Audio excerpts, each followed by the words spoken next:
Untuk mengulas kapasitas SDM kelapa sawit ini telah hadir di studio CNBC Indonesia, Ketua Umum Masyarakat Perkelapa Sawitan Indonesia atau MAKSI, Darmono Tani Wiryono. Selamat siang Pak Darmono, apa kabar? Selamat siang, kabar baik, alhamdulillah. Baik, Pak Darmono, kalau kita berkaca dengan isu-isu yang ada di seputar kelapa sawit ini, kita melihat kondisi SDM perkebunan kelapa sawit Indonesia ini sebenarnya masih sangat memprihatinkan. Lalu apa yang ingin Anda sarankan kepada stakeholder untuk bisa mengatasinya? Baik, terima kasih. Itu merupakan pertanyaan yang sangat bagus. Hanya saja barangkali perlu saya pilah-pilah dulu ya. Karena kalau kita bicara tentang SDM itu kan ada di beberapa tipe perkebunan. Ada perkebunan besar, baik swasta maupun nasional. Kemudian ada perkebunan rakyat. Perkebunan rakyat pun ada dua kelompok, yaitu perkebunan rakyat plasma dan perkebunan rakyat yang mandiri, ya kan? Dan kalau kita bicara tentang SDM di perkebunan besar, baik swasta maupun nasional, industri baik di hilir maupun hulu itu tidak bermasalah. Tentunya mereka karena merupakan korporasi sehingga pengelolaan SDM-nya jauh lebih bagus. Namun tentunya yang menjadi masalah adalah terutama SDM untuk perkebunan sawit rakyat yang mandiri itu. Jadi itu yang memang kemudian perlu mendapat perhatian yang serius itu. Baik, perhatian seperti apa yang Bapak maksudkan? Gini, jadi pembatas dari perkebunan rakyat atau petani perkebunan rakyat itu adalah permasalahan di edukasi dan kesehatan tentunya. Dan di awal mereka menanam kelapa sawit ini kan memang tingkat pendidikan kebanyakan dari mereka kan lulusan SD atau SMP ya. Nah ini yang saya kira perlu mendapatkan perhatian tadi kan. Nah, tentunya siapa yang harus memperhatikan itu adalah pemerintah gitu ya. Gitu. Baik. Artinya ancaman regenerasi ini sudah terjadi begitu untuk di petani kelapa sawit? Iya, karena begini, ancaman tadi sebenarnya nanti akan saya sampaikan di belakang, tapi ancaman yang paling besar memang di perkebunan rakyat karena permasalahan regenerasi tadi. Nah ini kebanyakan dari putra-putri petani itu memang tidak tertarik untuk menjalankan pekerjaan-pekerjaan yang dilakukan oleh orang tuanya. Tapi ini tidak merupakan kasus di perkebunan sawit saja. Ini saya kira hampir di seluruh pertanian ya, baik di sawah pun sekarang sudah jarang anak-anak muda, kaum milenial yang kemudian ingin bekerja di sawahnya. Jadi, baik, lalu program apa yang mungkin menurut Bapak tepat untuk bisa meningkatkan minat SDM sawit ini, terutama untuk generasi milenial agar bisa terjadi regenerasi? Iya, begini, sebetulnya kan gini, apa yang terjadi di lapangan, kecenderungan tadi sudah dibaca tentunya oleh pemerintah tadi melalui Dirjen Perkebunan ya, dan menggunakan atau menggunakan dana dari BPD/PKS untuk melakukan pelatihan-pelatihan ya kepada petani, kemudian program beasiswa untuk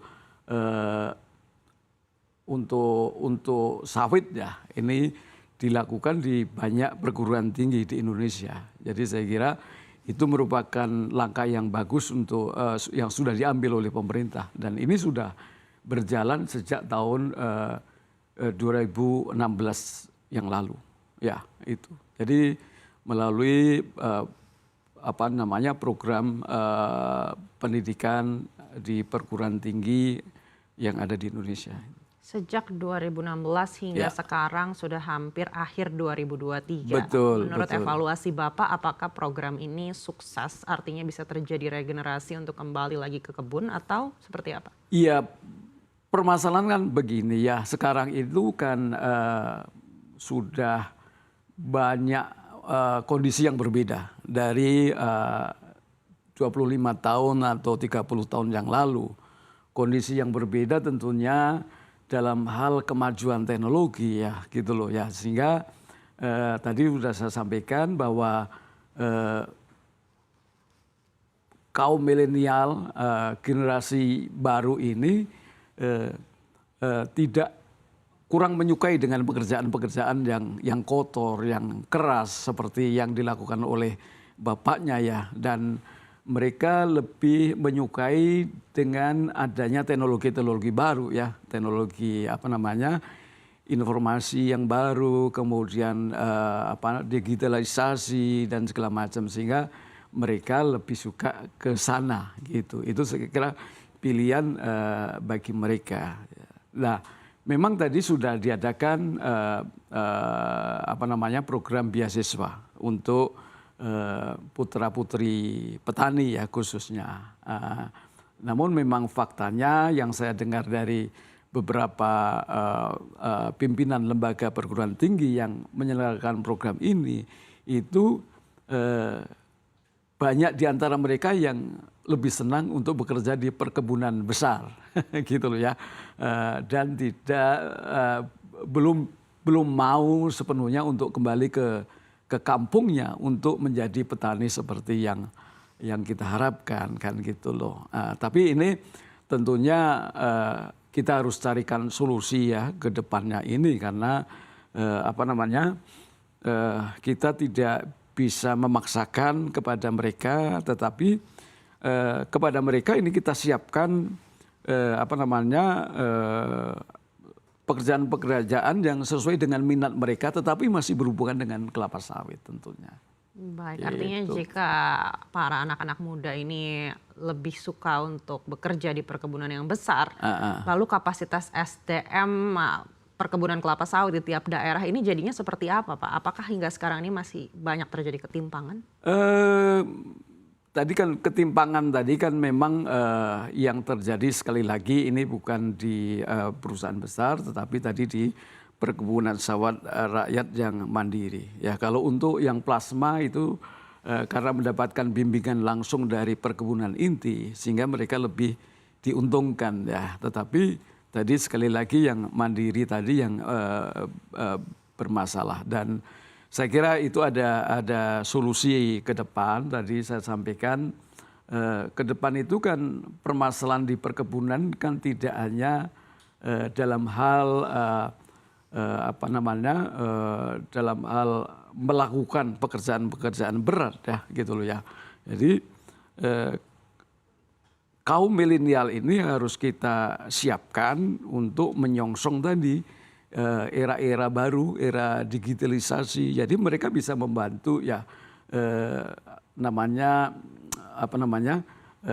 bisnis kelapa sawit ini kan melalui keahlian-keahlian mereka ya, yang diperoleh dengan teknologi informasi, kemudian teknologi-teknologi yang sekarang kan serba digital kan. Untuk pengelolaan kebun pun masa depan saya kira ada pergeseran ya.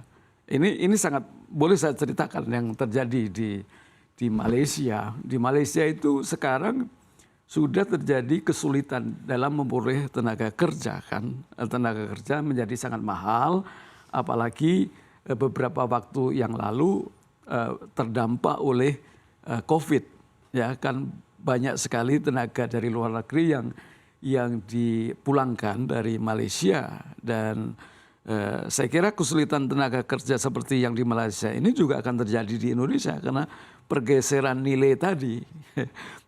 Kaum milenial nggak mau lagi bekerja kasar di kebun ya gitu kan. Nah, dan bagaimana solusinya ini tentunya ke depan adalah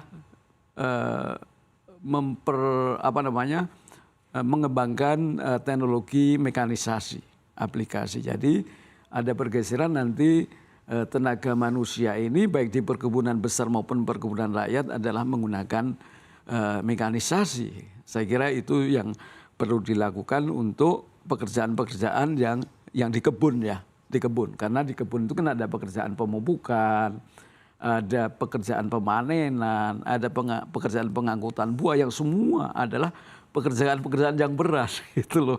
Kalau kaum milenial kemudian mereka melihat kerjaan itu tentunya mereka tidak tertarik. Tapi ini merupakan solusi yang harus kita lakukan. Melakukan mekanisasi ke depan, digitalisasi, kemudian implementasi penggunaan teknologi informasi. Ini saya kira memang zamannya harus ke sana. Hanya saja ini saya kira tadi kalau bagaimana kita lakukan pendidikan ke depan harus diarahkan ke sana. Bukan lagi memaksa kaum milenial itu untuk kembali ke kebun. Gitu ya, itu. Jadi itu. Apakah mekanisasi dan digitalisasi yang tadi Bapak sampaikan ini menjadi harapan terbesar agar SDM perkebunan kelapa sawit ini bisa meningkat dan juga akhirnya bisa mendukung terwujudnya sawit yang berkelanjutan? Iya, tentunya. Karena begini, sekarang itu teknologi maju itu sudah diterapkan di program-program industri hilir kelapa sawit, ya kan? Hanya saja memang yang timpang adalah penerapan teknologi atau mekanisasi di perkebunan. Sebagai contoh ini untuk menghadapi permasalahan El Nino yang sering sekali kita hadapi ya 5 tahun sekali itu sebenarnya tidak bisa kita lakukan tanpa mekanisasi karena mitigasi El Nino itu kan terkait erat dengan pengelolaan lahan. Itu. Jadi pengelolaan lahan di kebun itu harus dilakukan dengan mekanisasi. Baik, senang sekali bicara dengan Bapak. Sayang waktu kami sudah habis. Sekali lagi terima kasih Pak Darmono Tani Wiryono, Ketua Umum Masyarakat Kelapa Sawitan Indonesia atau MAKSI sudah bersama kami dalam diskusi kali ini. Terima kasih.